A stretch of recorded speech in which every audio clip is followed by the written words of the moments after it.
마라톤 대회에서 한 여성이 한참을 달리다가 갑자기 달리기를 중단하고 눈물을 흘리며 걷기 시작하는데요. 여성의 모습을 본 사람들은 당황하고 어찌할 바를 모릅니다. 과연 저 여성에겐 어떤 사연이 있는 것일까요? 영상 시청 전 구독과 좋아요는 영상 제작에 큰 힘이 됩니다. 안녕하세요. 저는 캐나다 토론토에 사는 30대 낸시라고 합니다. 저는 남편이 한국지사 발령으로 3년 동안 한국에서 살았습니다. 그때 살았던 한국이란 나라가 너무 인상적이어서 이렇게 글을 쓰게 되었습니다. 사실 처음부터 한국이 좋았던 것은 아니었어요. 한국이란 나라에 적응하는 게 힘이 들었기 때문이에요. 새로운 환경에 놓이면 누구에게나 적응 기간이 필요한 것처럼요. 그런데 전 그 적응 기간이 남들보다 참 길었어요. 그 이유는 전 캐나다에서 태어나고 자라왔기에 다른 새로운 환경을 접해본 적이 없던 사람이었어요. 그런 저에게 한국에서 3년 동안의 생활을 결정한 것은 제 인생에서 손에 꼽을 사건 중에 하나였어요. 저는 캐나다의 제약회사에서 마케팅팀 직원으로 일하고 있었어요. 저는 근로계약서에 명시된 개인 업무를 하면서 하루를 평범하게 보내고 있던 사람이었죠. 캐나다 사람들을 보면 타인에 대해서 대부분 무관심해요. 물론 저도 타인에 대한 관심이 별로 없어요. 오로지 저와 제 가족뿐이죠. 제약회사에서 일한 지 1년이 넘어갔을 때도 회사에서 아무도 제 나이를 몰랐어요. 사실 캐나다에서는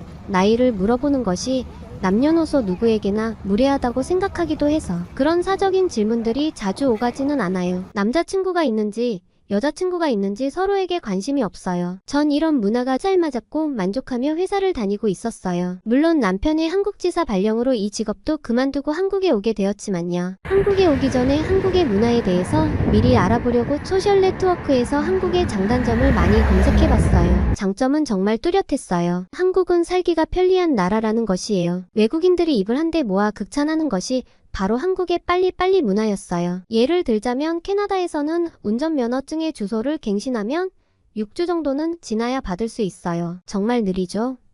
캐나다의 행정 처리가 느릴 만한 이유가 있긴 한데요. 바로 정부의 전산 업데이트가 정말 느려요. 한 번은 집에 날아온 세금 고지서를 보고 세금을 납부한 적이 있었는데 세금 납부 내역이 뒤늦게 전달되었고 세금을 이미 납부했는데도 국세청에서 제가 낸 세금이 확인이 안 돼서 스스로 납부 내역을 증명하게 되는 일을 겪은 적도 있었어요. 전산으로 정보 확인이 가능하다면 겪지 않아도 될 일인데 말이죠. 그리고 캐나다는 정부기관에 문의사항이 있어 전화를 해도 통화하기가 정말 쉽지가 않아요. 다들 자리에 없는지 전화 통화하기가 하늘의 별 따기죠. 항공사나 다른 회사들도 마찬가지예요. 1시간 이상은 기다려야 전화 연결이 돼요. 한 번은 에어 캐나다에 전화할 일이 있었는데요. 그날 5시간 만에 전화 연결에 성공했어요. 정말로 말도 안 되게 느긋한 나라가 바로 캐나다예요. 이런 캐나다에서 쭉 살아온 저로서는 다른 나라의 행정 처리를 경험할 일이 없어서 불편하다고 크게 느낀 적은 없지만 아마 한국인들이 캐나다의 행정 사정을 알면 문화 충격을 받으실지도 몰라요. 한국에 빨리빨리 문화가 생긴 것은 한국은 이미 오래전부터 훌륭한 행정 시스템을 갖추었기 때문이라고 하더라고요. 한국에선 운전면허증 하나를 갱신하더라도 당일 재발급된다는 것을 알고 저도 놀라 충격에 빠졌으니까요. 한국의 행정처리 속도는 정말 대단하다고 했어요. 웬만한 행정처리를 개인 스마트폰으로 가능하게 해놨고 공인인증서로 본인 인증만 하면 웬만한 서류는 즉시 발급이 가능하다고 하더라고요. 정말 놀라웠어요. 그리고 두 번째 한국의 장점으로 많이 들은 것이 한국은 정이라는 문화가 있어 남을 많이 챙겨준다고 하더라고요. 그런데 전 이게 장점으로 와닿지는 않았어요.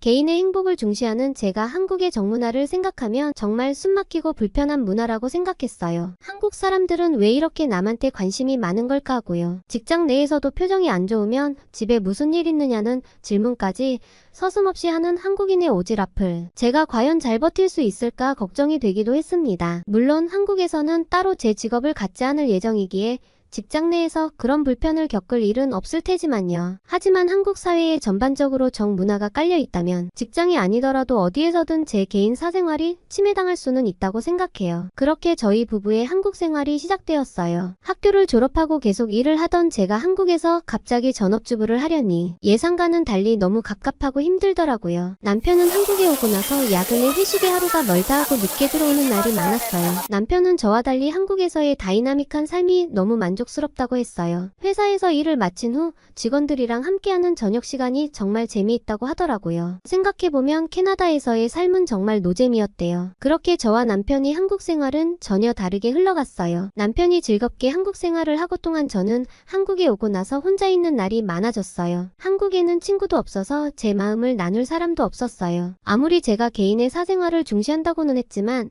친구 한 명이 없는 사람이 어디 있겠어요. 그 탓에 저는 약간의 우울감과 무력감도 느낄 정도였어요. 한국에 와서 남편은 한국 생활에 잘 적응해 나가고 있는데 저만 외딴 곳에 혼자 떨어져 외롭게 지내고 있다는 패배감도 들었어요. 처음엔 화도 났어요. 제발 나와 시간을 함께 보낼 순 없냐고. 회사 일이 나보다 중요하냐면서 남편에게 따지기도 했어요. 이럴 거였으면 한국에 오지 않았을 거라면서 한국에 온 것을 후회하기도 했어요. 하지만 이렇게만 있을 수는 없었어요. 영원히 한국에서 이렇게 살아야 하는 것도 아니고 한국에서 살 수 있는 기간은 정해져 있는데 이 시간을 이대로 흘려보내는 것은 저에게 있어서도 좋지 않다고 생각했어요. 이 무력감을 이겨내기 위해서 가장 먼저 한 것이 바로 달리기였어요. 일반 사람들이 달리기를 하는 이유는 보통 다이어트라고 하지만 전 달랐어요. 제 몸과 마음을 건강하게 하고 싶었거든요. 제가 살고 있는 집과 반포 한강공원이 가까워서 그곳에서 달리기를 시작했어요. 한강이 집 가까이 있다는 것이 정말 축복이라는 것을 그때 처음 느꼈어요. 자연 경관 속에서 시원한 바람을 맞으며 달리면 강바람이 땀을 식혀줘서 오히려 시원함을 느낄 수 있었어요. 그리고 뛰다가 힘들 때는 트랙을 따라 있는 벤치와 잔디에서도 쉬어갈 수 있었어요. 저는 주로 반포 한강공원에서 한남대교를 건너 다시 돌아오는 코스를 주로 뛰었는데 처음엔 정말 힘들었어요. 나중에 알고 보니 그 코스는 초보자가 뛰기엔 힘든 코스라고 하더라고요. 그래서 힘들면 걷고 또다시 달리기를 반복했어요. 한강에는 러닝 코스가 정말 많더라고요. 달리는 것에 집중하다 보면 새로운 코스를 달린 적도 많았는데 그럴 때마다 매번 새로운 느낌이 들어서 기분이 더 좋았습니다. 한강공원의 러닝 코스는 지겹지가 않았어요. 캐나다에 있을 때는 매일 같은 공원을 달리다 보니 식상하고 지루해서 한동안 달리는 것을 그만둔 적도 있었거든요. 그런데 한국의 한강공원은 러닝하기에 정말 최고의 장소인 것 같아요. 매일 달릴 때마다 느꼈어요. 특히 반포대교의 달빛 무지개 분수는 정말 인상적이었어요. 음악에 맞춰 움직이는 물줄기와 화려한 조명이 한강을 수놓는 모습은 지금도 잊을 수가 없어요. 가끔 러닝 타이밍이 잘 맞으면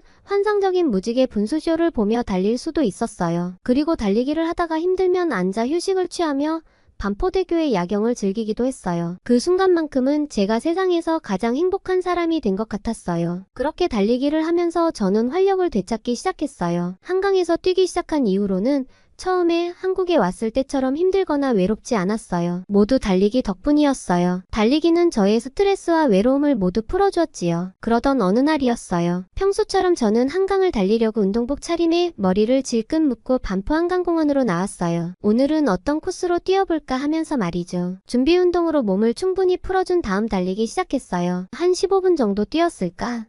하고 우연히 제 뒤를 돌아봤어요. 그런데 제 뒤로 수십 명의 남자와 여자가 뒤섞인 무리들이 저를 보며 무섭게 뛰어오고 있더라고요.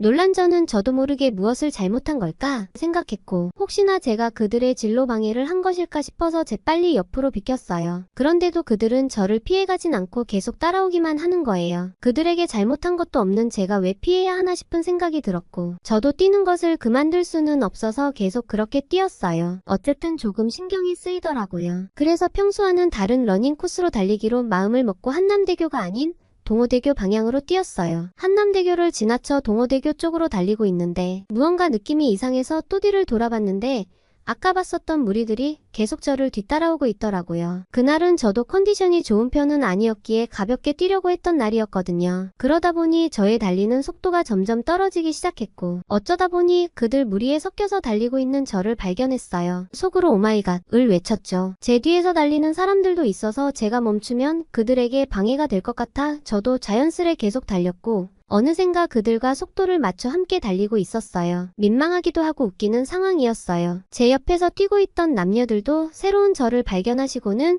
눈으로 웃어주시더라고요. 저도 어색한 미소를 짓고 이내 뛰는 것에 집중하기 시작했어요. 그러다 보니 평소보다 조금 더 많이 달리게 되어서 정말 힘들더라고요. 그래서 이내 뛰는 속도를 점점 멈추고 그들과 멀어지려고 하는 순간 함께 뛰었던 러너들이 하나같이 화이팅 화이팅을 외치기 시작했어요. 다 왔다고 포기하지 말라고요. 그 무리 속에 저뿐만 아니라 약간 뒤처지는 러너들을 향한 응원의 메시지 같은 거였어요. 사실 그들은 저를 향해 응원한 것이 아닐 수도 있는데 왜 제가 힘이 나는 걸까요? 그 응원을 받아 저도 함께 러닝의 종착지까지 함께 달리고 말았습니다. 그런데 이상했어요. 정말 숨을 헉헉대며 너무 힘든데도 평소 혼자 달리던 때와는 달리 더 행복하고 즐거운 기분이 드는 거예요. 게다가 평소보다 컨디션이 좋지 않았음에도 훨씬 더 많이 달린 저를 보고 깜짝 놀랐어요. 내가 이렇게까지 잘 달릴 수 있는 사람이었나 하고 성취감마저 들었어요. 달리기를 마치고 벤치에 앉아서 쉬고 있는데 한 남자가 다가오더라고요. 그 남자는 아까 달릴 때 제게 방해를 끼치게 된 것 같다면서 정중하게 사과했어요. 함께 달렸던 무리들은 자기가 이끄는 러닝크루 사람들이고 자기는 러닝크루의 크루장이래요. 그리고 그 남자는 러닝크루들이 달리는 진로와 속도를 제어하면서 이끄는 역할을 하는데 오늘 크루들의 속도와 진로를 제어하지 못하는 실수를 저질러서 본의 아니게 저와 달리는 경로가 섞여버렸다고 하더라고요. 전 괜찮다고 짧게 대답했어요. 그 남자는 이에 저에게 또 말을 걸었어요. 혹시 자신의 러닝크루에 들어올 생각 없냐고 물어보더라고요. 매주 화요일과 목요일에 반포한강공원에서 만나 함께 러닝을 하는데 혼자 달리다 보면 외롭기도 하고 중간에 포기할 수도 있지만 크루와 함께 서로 격려하고 응원하면서 달릴 수 있고 달리는 팁도 서로 공유하면서 끝까지 완주할 수 있도록 돕기도 한다고 하더라고요. 그러다 보면 크루원들끼리 서로 유대감도 생기고 그런 순간들이 기억에 남아서 계속 참여하게 되고 어느새 더 잘 뛰고 싶다는 목표가 생기기도 한다고 하면서 성취감도 얻을 수 있다고 말하더라고요. 전 순간 크루장이 제 마음속에 들어갔다 나온 줄 알았어요. 딱 오늘 제가 느낀 기분이었어요. 평소보다 많은 거리를 달리다 보니 힘들긴 했지만 러닝크루의 응원의 목소리를 듣고 완주했을 때의 그 기쁨과 성취감이 이루 말할 수 없었거든요. 그러면서 크루장은 모임 장소를 알려주면서 함께 뛰고 싶으면 매주 화요일과 목요일에 나오면 된다고 하고 돌아갔어요. 그리고 저는 한동안 고민을 하다가 러닝크루에 가입하기로 마음먹었어요. 일주일에 2번 정도 함께 달리는 것이 부담스럽진 않았거든요. 그렇게 전 매주 정해진 날짜에 맞춰 러닝크루에 나가기 시작했어요. 크루장이 말한 대로 크루원과 함께 달리다 보니 점차 거리가 늘어나면서 성취감이 들었어요. 크루에 가입하기 전에는 구체적인 목표도 없고 그저 무기력함을 벗어나려고 뛰고 싶은 만큼만 뛰었는데 잘 달리는 친구들을 보니까 기록에 대한 욕심도 생기고 어느새 풀코스도 완주해보자 이런 목표가 생기더라고요. 그렇게 저에겐 마라톤 대회 참가라는 목표가 생겼고 목표를 달성하기 위해 달리기에 집중했어요. 그런데 어느 날부터인가 달리기를 할 때마다 한쪽 무릎이 아프더라고요. 그런데 곧 마라톤 대회가 코앞이라 제 무릎을 신경 쓸 시간이 없었어요. 조금만 참고 마라톤 대회를 무사히 마치면 병원에 가보려고 생각하고 있었어요. 그런데 크루원 중에 한 친구가 저의 달리는 모습을 보더니 혹시 다리가 불편한 거냐고 물어보더라고요. 뛸 때 모습이 예전과는 조금 다르다면서요. 저는 괜찮다고 걱정 말라고 했지만 친구는 이번이 아니더라도 마라톤 대회는 언제든 참가할 수 있으니 무리하지 말고 병원에 가보는 것이 좋을 것 같다고 하더라고요. 하지만 전 제 인생의 첫 마라톤 대회를 놓치고 싶지 않았습니다. 그래서 예정대로 크루원들과 저는 마라톤 대회에 참가했어요. 한 30분 정도 뛰었을까? 그동안 느낀 무릎 통증과는 차원이 다른 심한 통증을 느끼기 시작했어요. 그 자리에서 전 더 이상 뛰지 못할 것 같았어요. 첫 마라톤 대회에서 완주는커녕 중간에 포기라니요. 그동안 이 마라톤 대회에 나오기 위한 제 노력이 물거품 되는 것 같아 너무 슬펐어요. 그리고 고개를 숙인 채 그대로 걷기 시작했어요. 한참을 걸어가는데 제 앞에 여러 발들이 보여서 고개를 올려보니 함께 뛰는 크루원들이 저를 기다리고 있더라고요. 함께 뛰어야 하는데 안 보여서 한참을 기다렸대요. 저를 기다리던 크루원들의 모습을 보자마자 눈물이 왈칵 쏟아졌어요. 제가 뭐라고 자신들의 마라톤 기록까지 포기하면서 저를 기다려주는 것이냐고요. 크루원들은 하나같이 말하더라고요. 마라톤 기록이 뭐가 그렇게 중요하냐고요. 자신들은 괜찮다면서 또 다음 대회에 참가하면 된대요. 그동안 함께 달려왔고 그것이 마라톤 대회든 한강공원에서의 러닝이든 자신들에겐 똑같대요. 그러면서 그나저나 제 무릎이 많이 아픈 게 아니었으면 좋겠다며 오히려 저를 위로해줬어요. 그 순간 전 깨달았어요. 이것이 바로 한국인의 정문화인 것을요. 그동안 제대로 경험해보지도 않고 그냥 남한테 관심이 많은 한국인들이 귀찮을 것 같다는 편견을 가진 제 자신이 너무나 부끄러웠어요. 그 이후로 한국의 따뜻한 정문화가를 받아들이고 좋아하게 되었어요. 서로를 위해주고 걱정해주고 신경 써주는 그것들이 너무나 따스하게 느껴지더라고요. 여러 외국인들이 말했던 것처럼 한국의 정문화는 정말 대단한 장점이 맞더라고요. 그 이후로도 저는 크루원들과의 함께 달리기는 계속되었고 그렇게 함께 뛰면서 저에겐 새로운 한국 친구들이 많이 생겼어요.